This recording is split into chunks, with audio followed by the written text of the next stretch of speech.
Imagine um homem que desafiou duas das maiores forças opressivas do Brasil: o preconceito contra homossexuais e o domínio absoluto dos coronéis no sertão, que transformou humilhação em poder, que criou o primeiro bando de cangaço liderado por alguém abertamente gay, que aterrorizou o Rio Grande do Norte por 10 anos, usando métodos brutais que combinavam vingança pessoal com revolução social.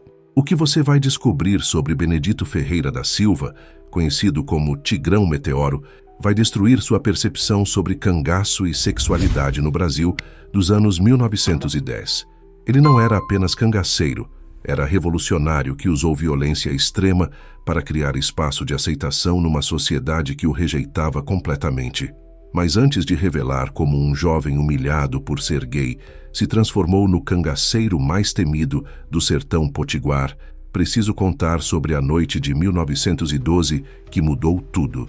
Porque quando você descobrir o que fizeram com Benedito naquela fazenda em Caicó, vai entender por que ele decidiu que a única forma de sobreviver era se tornando mais violento que seus opressores. Benedito Ferreira da Silva nasceu em 1890 em Caicó, interior do Rio Grande do Norte, filho de pequenos comerciantes que vendiam tecidos e ferramentas para trabalhadores rurais. Desde criança, Benedito demonstrou características que o diferenciavam drasticamente dos outros meninos da região: delicadeza nos gestos, interesse por atividades consideradas femininas e, principalmente, atração por pessoas do mesmo sexo. Em sociedade sertaneja rigidamente patriarcal dos anos 1900, essas características eram vistas como aberração perigosa que ameaçava a ordem natural estabelecida por Deus. Benedito cresceu enfrentando hostilidade constante de vizinhos, colegas e até familiares que não compreendiam sua natureza. Benedito era menino diferente desde pequeno, lembrava Dona Francisca, vizinha da família. Não gostava de brincar de luta como outros meninos. Preferia ajudar mãe na cozinha. Tinha jeito delicado demais para filho de comerciante sertanejo. Aos 12 anos, Benedito foi flagrado beijando Antônio Machado, filho do sapateiro local, durante festa junina da cidade. O escândalo foi devastador para a família conservadora, que via homossexualidade como pecado mortal e desonra social insuportável. Pai de Benedito, Manuel Ferreira, tentou corrigir a orientação sexual do filho através de métodos brutais que incluíam espancamentos regulares, isolamento forçado e até tentativa de cura através de prostitutas contratadas para tornar o menino homem. Meu pai achava que podia me mudar na base da porrada, Benedito revelou anos depois. Ele me espancava toda vez que demonstrava qualquer sinal de feminilidade, como se pudesse expulsar o demônio do meu corpo. Mas violência familiar só intensificou a rebeldia de Benedito, que desenvolveu personalidade cada vez mais desafiadora.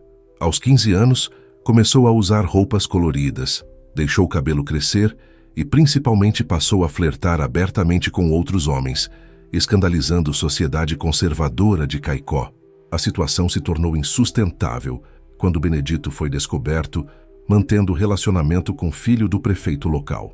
O escândalo ameaçava a reputação política da família mais poderosa da cidade, forçando autoridades a tomar medidas drásticas para silenciar o problema. Em setembro de 1912, aos 22 anos, Benedito foi convocado para trabalhar na Fazenda Boa Vista, propriedade do coronel Antônio Dantas, sob pretexto de emprego como contador. Na realidade, era a armadilha orquestrada pelo pai e autoridades locais para corrigir definitivamente o comportamento do jovem. A fazenda funcionava como campo de correção informal, onde homens considerados desviados eram submetidos a tratamentos brutais projetados para quebrar personalidade e impor conformidade social. Era prática comum no sertão nordestino, onde famílias enviavam filhos problemáticos para serem endireitados. Durante 3 meses, Benedito foi submetido a regime de humilhações sistemáticas que incluíam trabalho forçado, espancamentos diários, privação de comida e, principalmente, abusos sexuais praticados por jagunços da fazenda como forma de punição por sua orientação.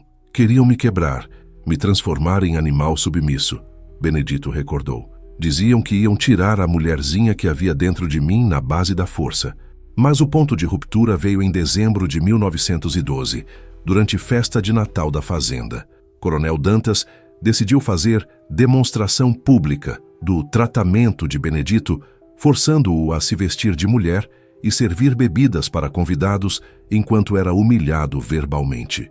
Olhem só nosso contador especial. Dantas gritou para a audiência de fazendeiros e autoridades locais. Achava que era mulher, agora aprendeu qual é o lugar dele. A humilhação incluiu forçar Benedito a dançar vestido de mulher enquanto homens faziam comentários obscenos, obrigá-lo a limpar chão de joelhos enquanto era chutado e, finalmente, ameaçar castrá-lo se continuasse demonstrando comportamento anormal. Mas algo quebrou dentro de Benedito durante aquela noite.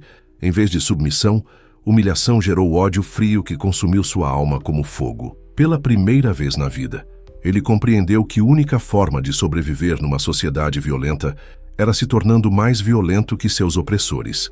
Em janeiro de 1913, Benedito conseguiu fugir da fazenda Boa Vista durante tempestade que derrubou cercas e dispersou vigilância. Estava fisicamente destroçado, emocionalmente traumatizado, mas mentalmente transformado em algo completamente diferente do jovem delicado que havia chegado à fazenda. Durante fuga através do sertão, Benedito encontrou o grupo de cangaceiros liderado por Antônio Silvino, que ofereceu proteção em troca de serviços como contador e escriba. Era a oportunidade perfeita para homem que não tinha mais lugar na sociedade convencional. Benedito chegou ao nosso grupo parecendo alma penada, lembrou José Leite, ex-integrante do bando. Estava magro, com o olhar de quem tinha visto o inferno, mas falava com convicção de quem tinha encontrado propósito na vida. E, inicialmente, Benedito foi aceito apenas como auxiliar administrativo que mantinha contas do grupo e escrevia cartas para autoridades, mas demonstrou rapidamente habilidades que impressionaram até cangaceiros veteranos: inteligência estratégica, capacidade de planejamento e, principalmente, crueldade calculada contra inimigos.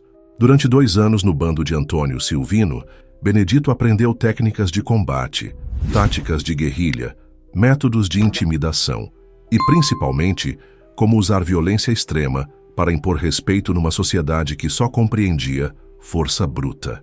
Benedito era diferente de outros cangaceiros, observou Silvino. A maioria dos homens entrava no cangaço por dinheiro, vingança ou falta de opção. Benedito entrou para provar alguma coisa, que podia ser mais perigoso que qualquer macho do sertão. Em 1915, Benedito decidiu formar próprio bando com um objetivo específico: criar território onde pessoas rejeitadas pela sociedade convencional pudessem viver livremente. Era a revolução social disfarçada de banditismo comum.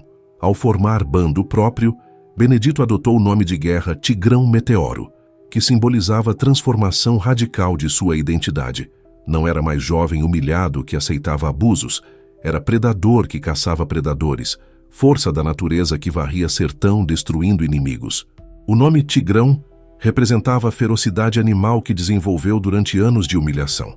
Meteoro simbolizava a velocidade e impacto devastador de suas ações. Juntos, criavam identidade que inspirava terror e respeito em igual medida. Tigrão recrutou o bando exclusivamente composto por marginalizados sociais, homossexuais expulsos de famílias, mulheres estupradas e rejeitadas, negros fugidos de fazendas, órfãos abandonados, prostitutas envelhecidas. Era exército de rejeitados unidos pela experiência comum de opressão. Bando do Tigrão era diferente de qualquer grupo de cangaceiros, explicou o historiador Dr. João Carlos Santos. Não era apenas gangue criminosa, era a comunidade alternativa que desafiava estruturas sociais fundamentais do sertão brasileiro. O grupo estabeleceu base em região montanhosa, próxima à divisa entre Rio Grande do Norte e Paraíba, área de difícil acesso que oferecia proteção natural contra perseguição policial. Lá criaram sociedade utópica, onde orientação sexual, cor da pele e origem social não determinavam valor pessoal. Tigrão estabeleceu regras rígidas para a convivência no grupo, respeito absoluto entre membros, proteção dos mais fracos, solidariedade contra inimigos externos e, principalmente, orgulho de identidades que a sociedade considerava vergonhosas. No bando do Tigrão, ser diferente era virtude, não defeito, lembrou Maria Bonita, Não confundir com companheira de Lampião, ex-prostituta que se juntou ao grupo. Ele nos ensinou que podíamos ser orgulhosos do que éramos em vez de ter vergonha. Durante 10 anos de atividade, Tigrão desenvolveu metodologia única que combinava táticas tradicionais de cangaço com objetivos de transformação social. Suas ações eram simultaneamente criminosas e revolucionárias, visando não apenas lucro, mas mudança estrutural da sociedade sertaneja. Tigrão atacava preferencialmente fazendeiros e comerciantes que praticavam discriminação contra grupos marginalizados. Queimava propriedades de coronéis que mantinham trabalhadores em escravidão, executava capangas que estupravam mulheres pobres e, principalmente, humilhava publicamente autoridades que perseguiam homossexuais. Suas execuções eram espetáculos calculados para máximo impacto psicológico. Tigrão forçava vítimas a confessar crimes contra grupos marginalizados antes de matá-las, criando narrativa onde violência era justiça poética contra opressores históricos. Tigrão transformou execuções em tribunais populares, analisou o criminólogo Dr. Roberto Lima.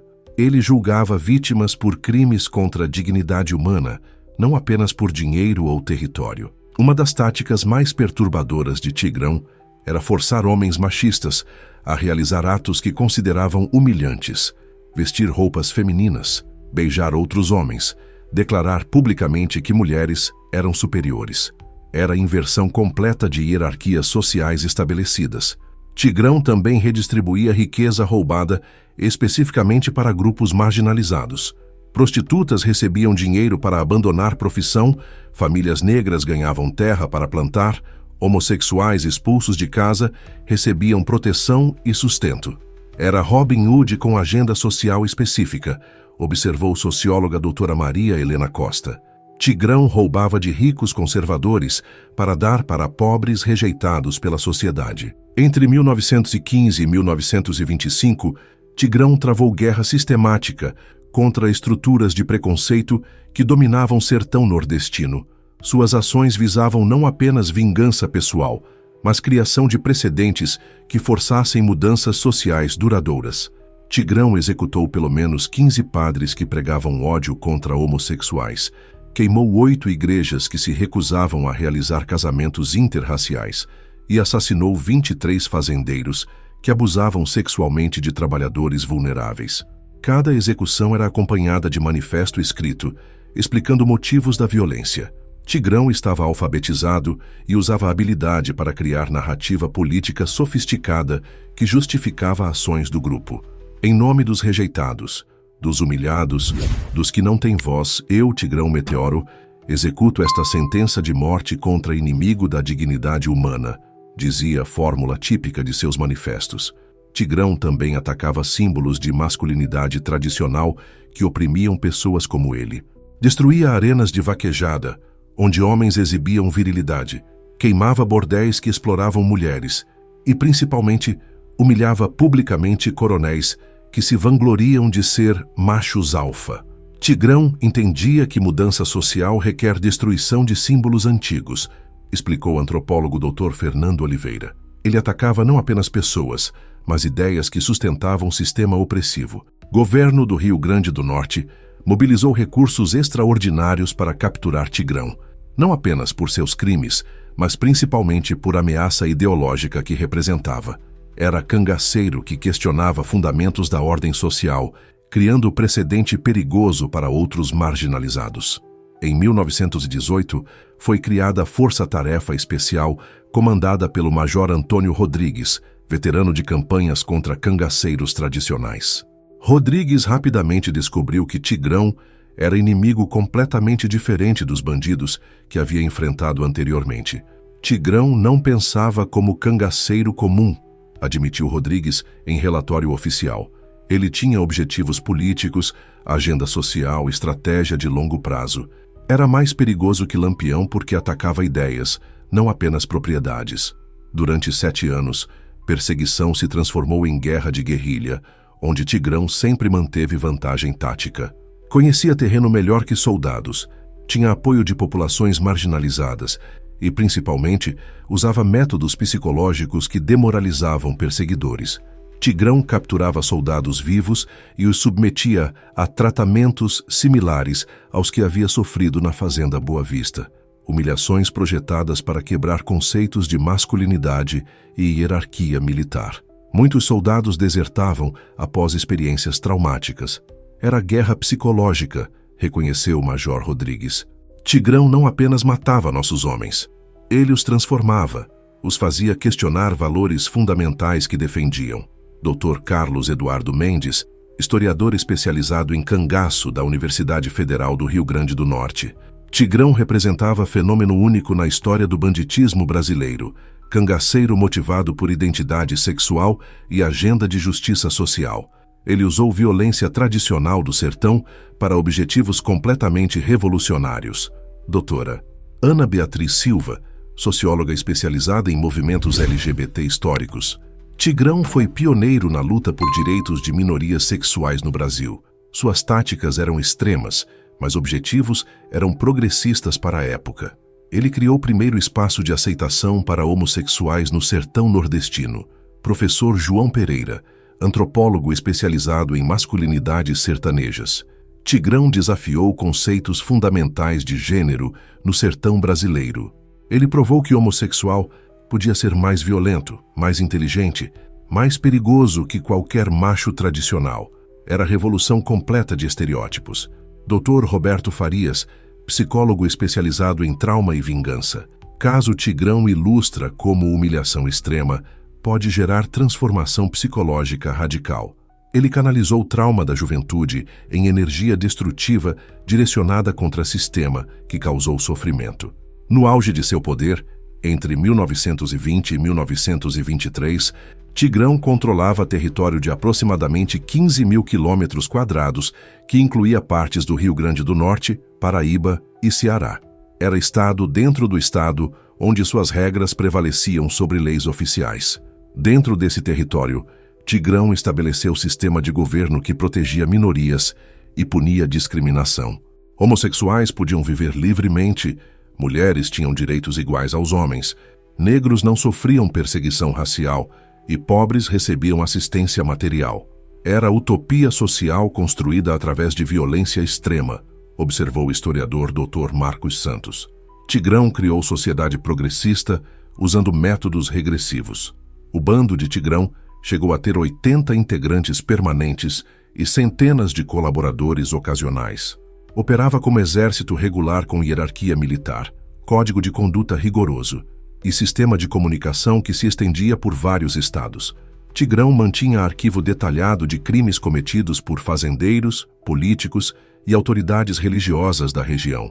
Era dossiê que usava para chantagem, mas também para identificar alvos legítimos para a execução. Tigrão tinha informações sobre todo mundo que importava na região, revelou ex-membro do bando. Ele sabia segredos que podiam destruir reputações, casamentos, carreiras políticas. Era poder real.